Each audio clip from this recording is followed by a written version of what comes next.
जय श्री राधे। आज हम गजेंद्र मोक्ष की कथा सुनेंगे कि हम लोग अपनी डेली लाइफ में देखते हैं कि हम भगवान की तपस्या कर रहे हैं, लेकिन भगवान तो उसका फल दे ही नहीं रहे हैं। भगवान कुछ करते ही नहीं है। ऐसी भक्ति का क्या फायदा कि भगवान हमें दे ना। लेकिन इससे हमें ये पता चलेगा कि भगवान के यहाँ देर है पर अंधेर नहीं। तो हम ये जानेंगे इस कथा के माध्यम से। एक बार राजा इंद्रमुन खूब बड़े राजपाट था उनके पास, और उसके साथ ही साथ वो एक बहुत बड़े भक्त भी थे।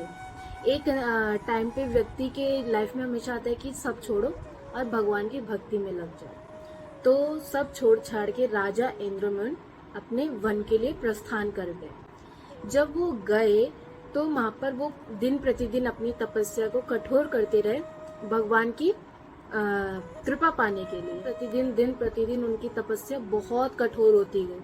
उनको आसपास का कुछ नहीं पता चला। फिर वहां पर आए अगस्त मुनि। अगस्त मुनि अपने जब भी कोई गुरु चलते हैं तो उसके साथ साथ शिष्य भी चलते हैं। तो वो अपने शिष्यों के साथ वहां पर उस वन में इंद्रमुन राजा के पास पहुंचे। अब अगस्त मुनि को लगा कि अब ये आंखें खोलेगा तो मेरा सम्मान करेगा। लेकिन वहां पर राजा इंद्रमुन इतनी तपस्या में लीन थे कि वो वहां पर राजा अगस्त मुनि को नहीं देख पाए। वहां पर अगस्त मुनि, अच्छा, जब भी हम लोग भागवतम में पढ़ते हैं कि दुर्वासा ऋषि और अगस्त मुनि, ये दो सबसे ज्यादा क्रोध होने वाले थे और सबसे ज्यादा खुले दिल के भी व्यक्ति यही थे पूरे भागवतम में। तो जब देखा कि यहाँ पर अगस्त मुनि को गुस्सा आ गया कि ये तो मेरा सम्मान कर ही नहीं रहा है। जब ये गुस्सा आके उन्होंने एकदम राजा इंद्रमुन को श्राप दे दिया। क्या श्राप दिया कि तुम मेरी एक मनुष्य जीव होके मेरे को इतनी बुद्धि होने के बावजूद तुम मेरा अपमान कर रहे, मेरा सम्मान नहीं कर रहे, जाओ तुम हाथी बन जाओ। तो वहां पर इंद्रमुन की जैसी ऐसा लगा उनको कि मैं भारी भारी कैसा लग रहा हूँ। जैसी ही आंखें खुली तो वो देखता है भगवान ने मेरे को श्राप दे दिया। मैं तो भगवान की तपस्या कर रहा था, भगवान की भक्ति कर रहा था, एक कृपा वाला, तो मेरे को तो यहाँ पर उन्होंने श्राप दे दिया।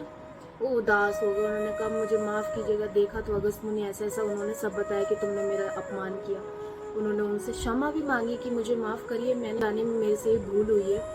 तो उन्होंने कहा देखिए अब मेरा श्राप तो निकल चुका है, हाँ, परंतु इस श्राप का एक बहुत ही सुंदर फल मिलेगा।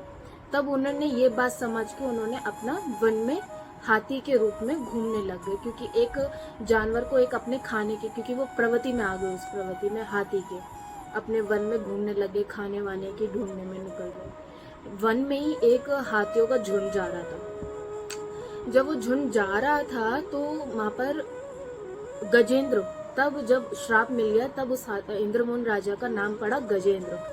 गजेंद्र भी उधर से जा रहा। अब जब जा रहा था गजेंद्र तो इधर से उन हाथियों का झुंड और इधर से गजेंद्र। तो वहां पर हमेशा हाथियों का जब झुंड चलता है तो आगे उसका प्रेसिडेंट चलता है। तो प्रेसिडेंट को घमंड था कि मैं प्रेसिडेंट हूँ, तो इसलिए कहते हैं कभी घमंड नहीं करना चाहिए। तो जब गजेंद्र और प्रेसिडेंट का ऐसा हुआ क्रॉस, जब उन दोनों को एकदम लड़ाई शुरू हो गई कि तुम्हारी हिम्मत कैसे हुई एक प्रेसिडेंट के आगे चलने की। गजेंद्र से जब वो कहता प्रेसिडेंट, तो कहता मैं तो अपना चल रहा हूँ। उन दोनों की खूब भयंकर लड़ाई हुई और वो प्रेसिडेंट हार गया।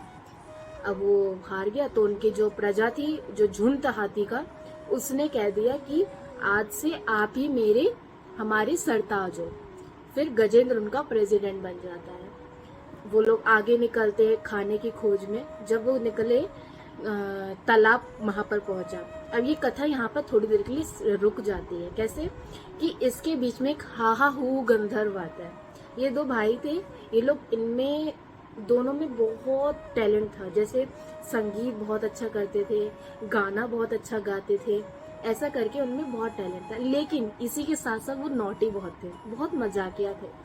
तो जब हाहा हू गंधर्व जब शुरू होता है तो एक बार एक ऋषि तालाब में सूर्य को ऐसे अर्पण कर रहे थे, सूर्य भगवान को ऐसे जल अर्पण कर रहे थे। तो इतने में हाहा उसको थोड़ा मजाक सूझ जाता है और वो तालाब में स्विमिंग बहुत अच्छे करते थे। वो स्विमिंग करते करते करते करते उस ऋषि के पैर को पकड़ के खींचने लग गए नीचे से, मजाक करने लग गए ऋषि के साथ तो ऋषि एकदम क्रोधित तो हो ही जाते थे। तो उनको क्रोध आ गया, जब क्रोध आ गया तो श्राप निकल गया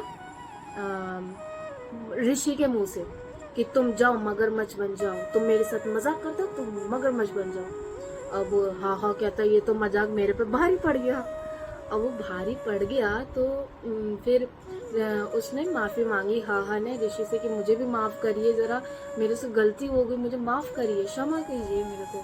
तो कहते उनको तरस भी आ गया कि चलो तुम्हें माफ कर दिया जाता है, पर श्राप निकल गया, अब हम कुछ नहीं कर सकते।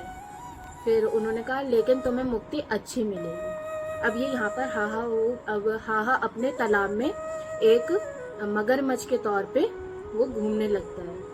अब वो भले ही एक अंदर हाहा गंधर्व है, पर उसके अंदर हाहा की आत्मा है, परंतु उसमें एक है तो वो जानवर ही है, तो वो मगरमच्छ है, वो अपनी प्रवृत्ति तो नहीं छोड़ेगा।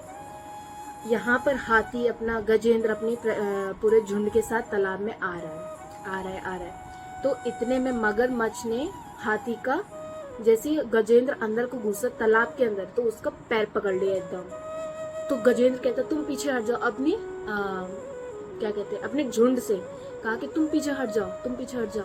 तो क्योंकि प्रेसिडेंट को एक अपने प्रजा की ज्यादा चिंता होती है अपने से ज्यादा, कहते मेरे को होना है होने दो। तब गजेंद्र भगवान से प्रार्थना करता है नमः शांताय गौराय मूढ़ाय गुरुधर्मिणे निर्विशेषा साम्याय नमो ज्ञान गणाय। अर्थात कि हे वासुदेव कृष्ण, हे नरसिंह भगवान के रूप को मैं सादर नमस्कार करता हूँ।